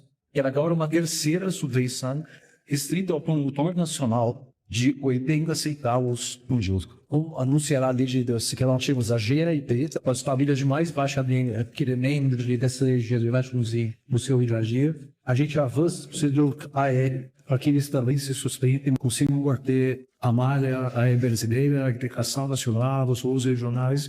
Nós estamos gerando um estofis para o QAP e um estofis para o biodiesel, de modo a manter o abastecimento e mitigando o custo da guerra na questão do diesel. Pois é, e o governo do presidente Lula decidiu suspender multas e os pontos na CNH de motoristas que não pagaram pedágios no sistema Free Flow. Essa medida pode atingir cerca de 3 milhões de autuações em todo o país, mantendo apenas a cobrança da tarifa com um prazo ampliado para pagamento até o fim de 2026. Em São Paulo, onde esse modelo foi amplamente expandido pelo governo de Tarcísio de Freitas, os problemas ficaram mais evidentes. Motoristas relatam falta de informação sobre como pagar, dificuldade para consultar débitos e ausência de sinalização clara nas rodovias. Sem cancelas, muitos só descobrem essa cobrança quando já foram multados. Na prática, falhas operacionais acabaram transformando o modelo numa máquina de autuações. Pois é. Um levantamento da FGV Comunicação em parceria com a CNN Brasil apontou que o pedágio eletrônico virou foco de críticas nas redes sociais e com um alvo principal, o governador Tarcísio de Freitas. Ele concentra 22% das menções sobre o tema com forte conteúdo negativo. Daí, é claro, em ano eleitoral, esse pode ser um ponto de ataques contra a gestão de Tarcísio de Freitas. Sobre isso, vamos conversar agora com o Guilherme Cortes, deputado estadual do PSOL em São Paulo. Guilherme, um prazer te receber. Muito obrigada pela sua presença com a gente aqui hoje. E é isso, assim, entre as várias críticas que se pode fazer em relação à gestão Tarcísio de Freitas, essa é uma grande, porque ele expandiu o Free Flow pelo estado inteiro. Não, bom dia. Muito bom dia, é um prazer estar aqui com vocês, feliz dia do jornalista e é um prazer estar aqui também com toda a audiência da TVT, que é um veículo que eu admiro muito. Vocês reparam que eu estou no carro, porque eu estou em trânsito pelo estado de São Paulo. Eu moro em Franca, me desloco toda semana até a Assembleia Legislativa e são mais de 10 pedágios que a gente passa ao longo dessa viagem. O estado de São Paulo está tomado de pedágios que só cresceram no governo Tarcísio e agora com essa nova modalidade que é o Free Flow, que é um nome gringo para você disfarçar o pedágio sem cancela, que as pessoas não estão acostumadas, não entendem, não estão habituadas, porque o pedágio você está acostumado a ver os pontos do pedágio, a parar e a regularizar o seu débito, a sua cobrança, não é? O Free Flow, ele pega as pessoas desprevenidas, porque a maior parte das pessoas não está acostumada com esse modelo, não tem um esforço da parte do governo, sequer da concessionária, de dar informação adequada para as pessoas. Então tem muitas pessoas que sequer sabem que estão devendo o pedágio, pessoas que são idosas ou que têm dificuldade de acesso à tecnologia e não conhecem o meio adequado que você precisa baixar o aplicativo no seu celular, ter um celular com determinado tipo de acesso à internet para poder pagar. Então você tem uma proliferação dessas multas e do ponto na carteira. O governo Lula, de maneira acertada, de maneira diametralmente oposta à do governo Tarcísio, decidiu suspender a cobrança dessas multas e a aplicação dos pontos na carteira até o final do ano, para que as pessoas elas possam ter até o dia 30 de dezembro para regularizar a sua situação, justamente por entender que sem o devido acesso à informação, isso se torna uma indústria da multa que só prejudica as pessoas e que só aumenta o lucro dessas concessionárias, que, aliás, é o público-alvo do governador. Isso não se trata de melhorar a infraestrutura das rodovias, que quem anda pelo estado de São Paulo sabe que pouco mudou. E que, aliás, nesse sistema de concessão, o governo está sempre abastecendo mais, aumentando os contratos, investindo mais ainda nas concessionárias. E se trata de você transferir ainda mais dinheiro do bolso de quem está andando pelo nosso estado, viajando pelo nosso estado, para as concessionárias e para meia dúzia de grupos privados que são amigos do governador. Perfeito. Laura, Edu, questionamentos, apontamentos? Laura? Não, é um escândalo, gente. O Tarcísio isso que o Guilherme... É Guilherme, né? Isso. Que o Guilherme... Desculpa, Guilherme, eu não conheço tanto você, Imagina. mas isso que o Guilherme falou é um escândalo a mais, né? Porque o preço do pedágio em São Paulo é caríssimo. Vamos lembrar, para ir para Santos, o cara paga R$ 38,70. Quer dizer, cara, para ir para Santos, é um escândalo. Então, agora, piora isso tudo quando você tem essa coisa desse pedágio invisível. Porque o que é o Free Flow? É um pedágio invisível. Você não vê, mas ele está lá, ele vai cobrar você vai ser multado, você vai pontuar na carteira. Ou seja, é um desastre para gente, para um monte de gente que só quer passear ou trabalhar, ou enfim. Então o Tarcísio é mesmo esse cara que está operando contra a economia popular, porque vamos lembrar que nas estradas de São Paulo trafega o produto do agronegócio, né? Quer dizer, trafega aquilo que vai gerar riqueza para o Estado. Então, eu acho muito interessante e chego a achar até que é muito oportuno mesmo a candidatura da Simone Tebet, que é uma pessoa que defende o agro, né? Que vai pegar e poder falar, olha, tá vendo? Olha o que o Tarcísio está fazendo, está encarecendo o preço do frete, enquanto o Lula está pegando e fazendo uma série de medidas, como essa que ele acabou de anunciar aí, essa fiscalização sobre o preço dos combustíveis, a isenção de impostos e tal, para pegar e tentar segurar o preço do diesel e agora pegar e acabar com essas multas originárias do Free Flow. Então, Free Flow, olha o nome, né? Fluxo livre, né? Então, eu acho muito importante essa denúncia que você está fazendo, Guilherme, porque é preciso que as pessoas... Lembra quando o Haddad resolveu fazer uma multa, a taxa de lixo, que está em vigor, e ficou sendo... Dali para frente ele virou o taxade. Teve a martaxa também. Teve a martaxa também. Por que nós não colamos na cara do Tarcísio essa coisa? O homem pedágio, entendeu? O homem que cobra você... Tarcísio Free Flow. O Tarcísio Free Flow. Nós precisamos pegar e mostrar para o povo de São Paulo que esse cara é um inimigo do povo de São Paulo, um inimigo do passeio, um inimigo dos negócios de São Paulo. Né? Edu. Na Assembleia... Pois não, desculpe. Pode falar. Não, a pergunta que eu vou fazer é se deputado estadual, eu imagino que tenha, se não esse levantamento, essa ideia. Em 10 pedágios para Franca até São Paulo, chama muita atenção. R$40, 38, para Santos são 70 e poucos quilômetros.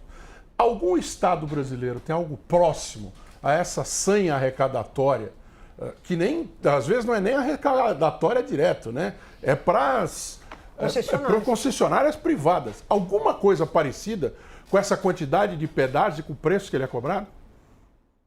Certamente não. O estado de São Paulo está entre os estados do país, não sei a colocação exata, mas está entre os 5 estados do país que mais cobra pedágio da sua população. E vocês estão corretos. Além do prejuízo imediato para o motorista, que é quem está trafegando pelas rodovias, para viajar ou para trabalhar. Tem muita gente no estado de São Paulo que mora em Campinas, vem até São Paulo, que mora na região metropolitana, vem até São Paulo, que mora em Santos, vai até São Paulo, que precisa viajar diariamente para trabalhar ou para estudar. Isso encarece toda a cadeia produtiva, porque esse pedágio também vai deixar mais caro o preço do frete, vai deixar mais caro os ônibus, vai deixar mais caro as importações e exportações que precisam trafegar pelo nosso estado para ir Brasil afora ou para ir para o nosso litoral. Então, tudo fica mais caro. Na Assembleia Legislativa, nós apelidamos o governador Taxísio, porque além do caso do pedágio, você também tem, fruto da privatização da Sabesp, Taxísio. Porque vocês têm muita razão. Sempre que alguma figura da esquerda é corriqueiramente taxada, adjetivada, apelidada, não é? Enquanto neles é mais difícil colar esses apelidos, até porque a boa parte da mídia tradicional não vocaliza isso. Essa mesma indignação, quando você vê as notícias sobre o pedágio, as notícias sobre o aumento da conta de água, nunca tem um nome, e nem o partido dos envolvidos. Então você tem o aumento do custo do transporte pelo Estado, fruto dos pedágios, das concessões. Além do free flow, também você teve um aumento significativo, inclusive no pedágio que vai para Santos, lá na Anchieta. Você tem o aumento da conta de água por conta da privatização da Sabesp, em comparação com a piora da qualidade do serviço, que é típica da privatização. Então, eu acho que esse ano, e a campanha que nós vamos ter esse ano, vai ser uma oportunidade de a gente mostrar para a população, furar esse bloqueio que o governo tem em boa parte da imprensa, também na Assembleia Legislativa, e mostrar que a população sabe que o custo da vida está ficando mais caro. E na semana passada nós tivemos uma pesquisa importante da Atlas Intel junto com o Estadão, que mostra que, ao contrário do que muita gente vinha dizendo, a eleição não está dada, a eleição não é um passeio, a eleição não está ganha, porque a população não é burra, a população também percebe e sabe avaliar se a sua vida melhorou ou piorou nos últimos 4 anos. Então, acho que a gente vai ter um desafio grande esse ano. O Estado de São Paulo nunca foi governado pela esquerda, tem um governo muito autoritário, um governo muito blindado pela imprensa, pela Faria Lima, pela sua própria base de apoio e a base que tem nas cidades, mas, ao mesmo tempo, tem jogo. A gente precisa ser criativo, a gente precisa se comunicar de maneira efetiva e a gente trabalha com a verdade. A gente tem a verdade ao nosso lado. Eles precisam fantasiar a realidade para convencer que esse governo é bom. A gente só precisa mostrar o que as pessoas sabem quando elas viajam nas rodovias, sabem quando elas pagam a conta da Sabesp, sabem quando elas sofrem com a insegurança pública no estado, que disparou, e sofrem com a piora da qualidade na educação estadual, fruto de um governo que está desmontando nossa escola pública. Guilherme, muito obrigada pela sua presença aqui com a gente hoje, viu? Abrilhantando e aprofundando esse assunto tão importante. Vamos manter contato. Um abraço para você. Até a próxima. Abraço. Até. Um prazer enorme estar com vocês. Muito obrigada. Deputado Guilherme Cortes, deputado estadual, pelo pessoal em São Paulo, aqui conversando com a gente. Seguinte, vamos rodar nossa pauta para falar sobre mídia e, enfim, os impactos dessa mídia na comunicação e na nossa sociedade. Olha só, o jornalista André Basbaum deixou a presidência da EBC, empresa brasileira de comunicação, e assumiu a direção editorial do Grupo Record, isso na segunda-feira agora, ontem.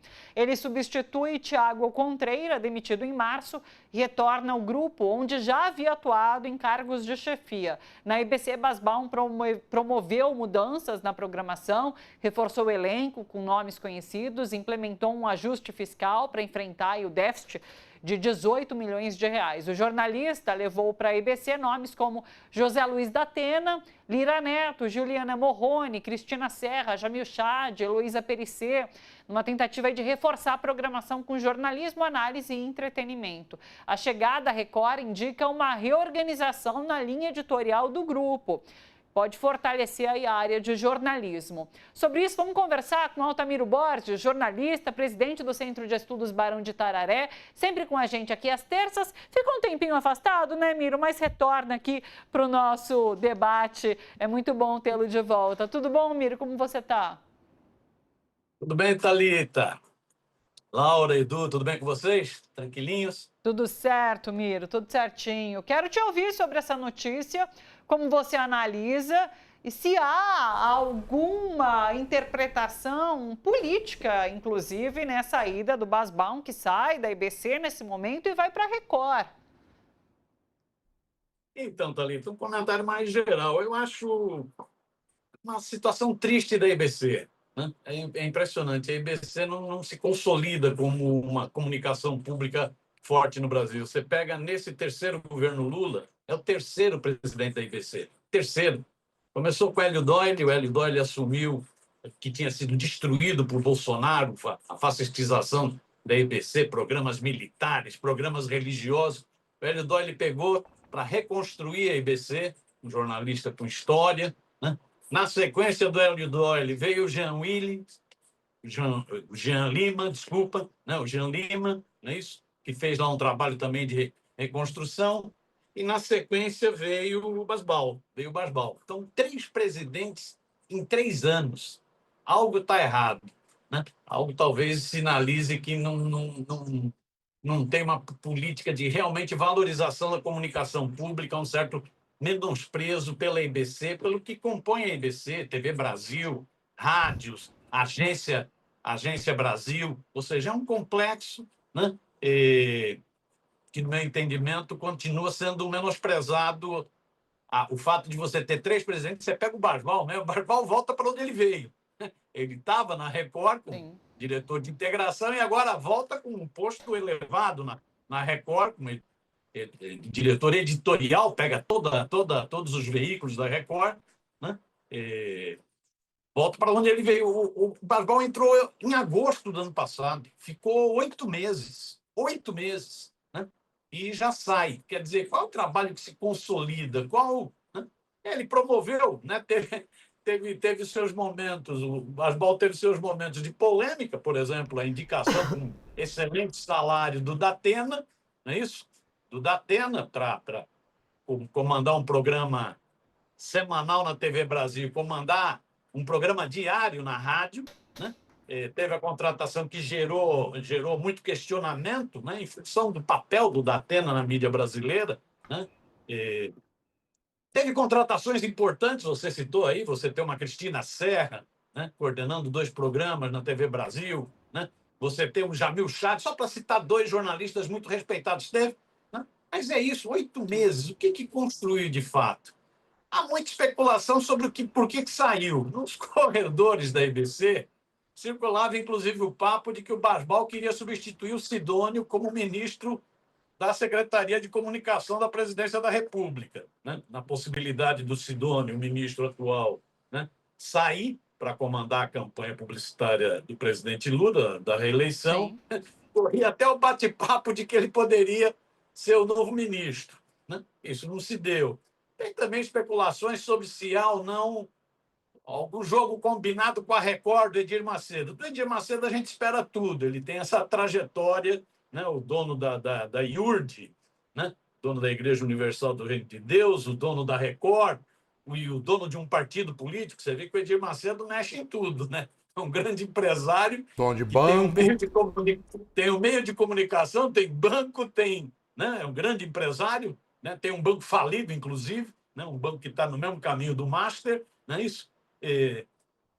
Empresário, dono de um meio de comunicação importantíssimo, uma igreja importantíssima e um partido político, né? Então, é um bicho muito esperto, né? Acho que foi até o Rovai, que pelo Twitter chegou a especular, né? Se não haveria aí algum jogo combinado. A conferir. Sim.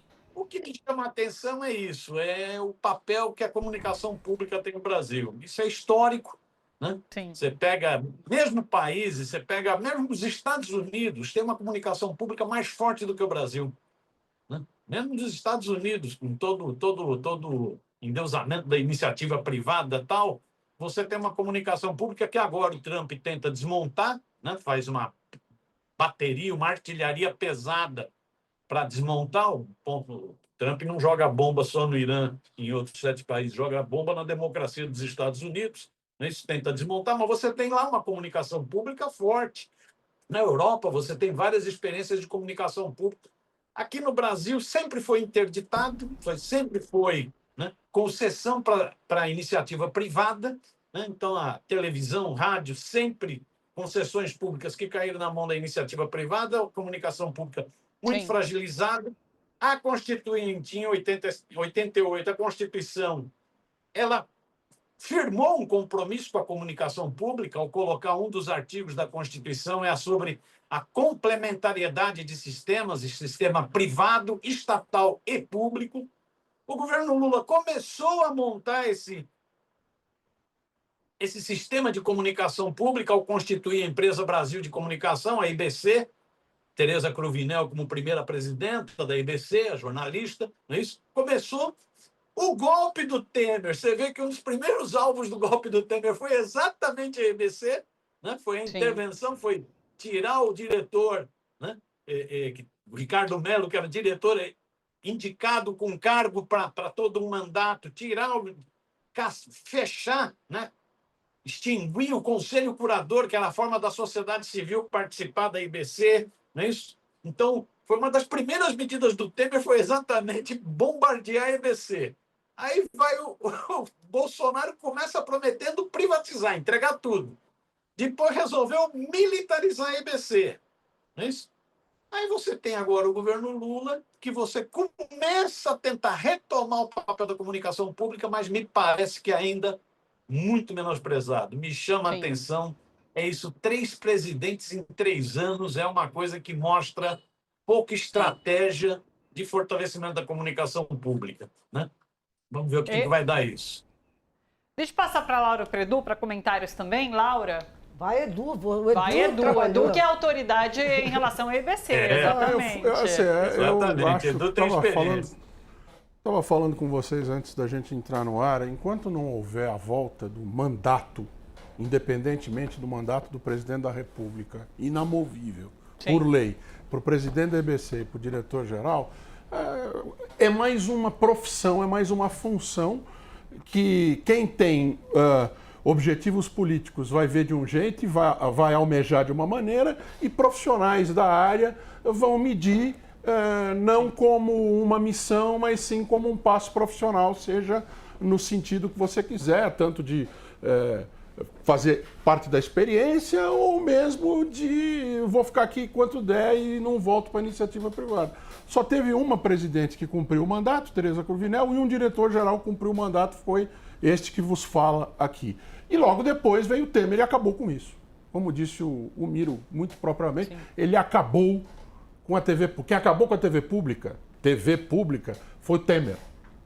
O Bolsonaro só fez o que a gente achava que ele ia fazer, que ele fez com o Estado inteiro, ele fez também com a EBC. E, infelizmente, em um ano você não faz nada, e ainda mais, ou ainda menos, em menos de um ano, em ano eleitoral.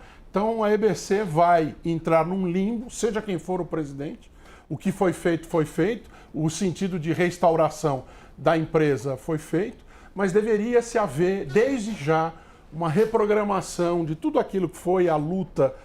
Eu sei que é 15 anos mais, estamos todos 15 anos mais velhos, mas seria reestabelecer a luta para a independência editorial e administrativa da EBC. Se os caras acham bonito no Banco Central, na comunicação pública tinha que ser mais ainda. E há uma briga que deveria ser encampada, já que o Basbal saiu, agora para que, quando comece o próximo mandato do presidente Lula, e isso acontecendo, já tenha-se pelo menos a maturação de uma nova lei para a EBC ou a modificação da lei da qual eu fiz parte do grupo que a elaborou. É o máximo que eu posso esperar para a empresa nesse ano, infelizmente. Laura.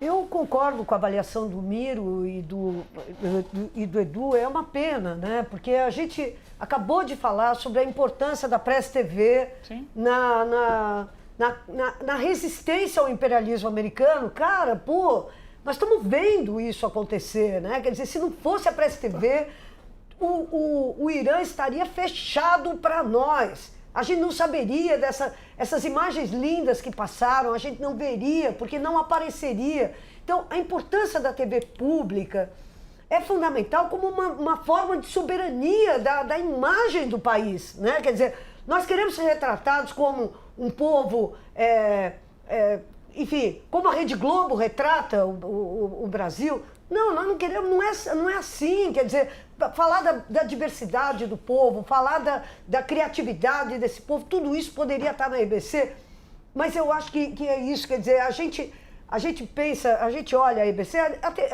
eu assisto a EBC, eu gosto da programação da EBC, mas eu sinto falta, muita falta, de uma abordagem de jornalismo mesmo, entendeu? De reportagem mesmo. Então, você tem um monte de comentaristas e tal, não sei o quê, mas a reportagem, que é isso, é estar na ponte em que o povo está, na hora que sabe, é isso, eu acho que a força de uma TV pública, porque era a ideia inicial, né? Era pensar numa BBC. Exatamente. O nome, inclusive, remete. O nome EBC veio da BBC, que a ideia era isso, entendeu? Uma coisa fortemente ancorada em jornalismo. E nós estamos vendo que o povo está ansioso por informação independente, entendeu? Por uma informação que tenha um mínimo... Olha isso, a gente hoje chegou a bater aqui milhares de pessoas assistindo essa live pelo YouTube, fora as pessoas que estão assistindo pelo canal aberto. Isso poderia estar sendo feito com muita reportagem pela EBC e disputando, porque as pessoas não sabem. Mas, por exemplo, ontem eu estava comparando a audiência da TVT. Ontem estava maior do que a audiência da Globo News na internet. Então, quer dizer, é possível disputar. E olha que nós somos um canal pobre, sem dinheiro e tal, não sei o quê, e que só funciona graças ao apoio que os sindicatos têm dado a essa emissora. Mas imagine o que poderia ser feito, que disputa a gente poderia fazer. Esse negócio de pegar e olhar para a Globo e falar, não podemos vencer, é cascata, eu acredito nisso, entendeu? E o fato de essa emissora aqui bater sucessivamente a audiência da Globo News mostra que a gente podia estar fazendo muito mais. Então eu acho que o governo Lula, desculpa, mas tem errado demais na condução sabe, é como se os gigantes não pudessem ser afrontados. Eu acho que estão sendo afrontados, não precisa falar da luta do Irã, vamos falar da nossa aqui, entendeu? Estamos comemorando esse aniversário e podemos pegar e falar sobre isso. Há uma disputa a ser feita, há uma ansiedade a ser contemplada pela TV pública, que não está sendo. Eu acho que é muito importante isso. Então, concordo em gênero, número e grau. Não vou especular sobre qual é o sentido da ida do Basbal para lá, porque vamos ver. O Basbal veio da TV corporativa, voltou para a TV corporativa, como o Miro falou. Pode ser que ele pegue e ajude os jornalistas da Record a melhorar de padrão. Pode ser que não, porque vamos combinar. Nós estamos numa TV que é dominar, ali sim é uma teocracia, né? Ali é uma teocracia. Sim. Então ele vai poder, de fato, organizar, no sentido cidadão, a abordagem editorial da Record. Eu não ouso especular, eu acho que é melhor a gente esperar. No mais, eu acho que a gente tem que lamentar isso, quer dizer, a EBC podia sim estar na disputa e não ser um canal que a gente gosta de ver porque é legal, mas que fosse um canal mais do que legal, necessário. para afirmar a soberania do país que nós precisamos. Quando eu estava lá, eu dizia para todo mundo, era o estágio daquele momento. Nós, hoje em dia, se houver tentativa de fechar a IBC, só em Tabatinga, onde tem uma emissora de televisão e uma rádio da Nacional e TV Brasil, que vai haver passeata para defender a IBC. Porque lá era fundamental, né? Lá no canto do Brasil, com Peru e Colômbia. Infelizmente, nas demais cidades, a gente não ia ver, como não viu essas manifestações acontecendo. Mas é complexíssimo, de fora para dentro, de dentro para fora, e agora tem mais um capítulo para ser escrito aí. Para fechar, Miro? Não, é isso. Acho que gostei muito dos comentários do Edu e Laura. Uma comunicação pública, entre outras coisas, tem que ter autonomia de gestão e tem que ter autonomia de finanças. Você pega mesmo a experiência da BBC, está muito baseada em autonomia de grana. Você tem que ter autonomia de finanças e tem que ter autonomia de gestão, entre outras coisas. Eu acho que isso foi quebrado com o golpe do Temer, isso foi piorado com a fascistização na época do Bolsonaro, e acho que, infelizmente, você não tem uma estratégia para voltar a ter uma comunicação pública forte no Brasil. Não tem essa estratégia. Eu acho que o fato em si de 3 presidentes da EBC em 3 anos, Hélio Doyle, Jean Lima e o Basbal, já indica isso. Não tem um planejamento, não tem uma estratégia. E é isso que a Laura disse. Então, concordando com o Edu, agora concordando com a Laura. Isso em tempos de guerra. Isso em tempos de guerra, onde a verdade é a primeira vítima. Em tempos de guerra. Isso em tempos de PowerPoint da Globo. Isso em tempos de PowerPoint da Globo. Quer dizer, é exatamente no momento que você precisava de mais reportagem, mais produção de conteúdo, mais análise crítica, você tem essas dificuldades da construção de uma comunicação pública eficaz no Brasil. É uma pena. Nós estamos disputando, isso que a Laura diz, nós estamos disputando opinião na sociedade brasileira. Você pega mesmo esse episódio do PowerPoint da Globo, a Globo só pediu desculpa rapidinho porque foi bombardeada, foi desmoralizada. Né? Desmoralizada pela mídia progressista brasileira, pelo ativismo digital brasileiro, progressista. Né? Então, há espaço para fazer o contraponto, há espaço para produzir conteúdo de qualidade, há espaço para isso. Agora, me parece que nós estamos sem uma estratégia definida.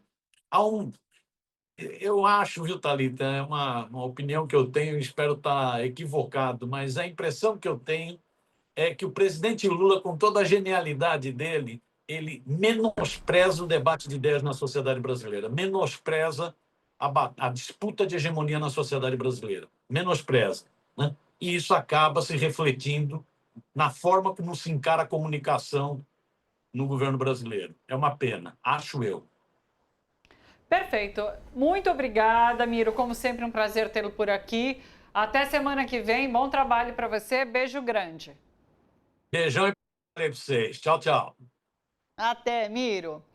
Laura e Edu, me despeço aqui de vocês. Muito obrigada, pessoal. Até amanhã ou antes disso. Momento, a qualquer momento. Extraordinária. Exato. Se tivermos qualquer evento extraordinário, como estamos esperando, inclusive que tenha, a gente está ao vivo com todos vocês, tá bom? Beijo, galera. Até.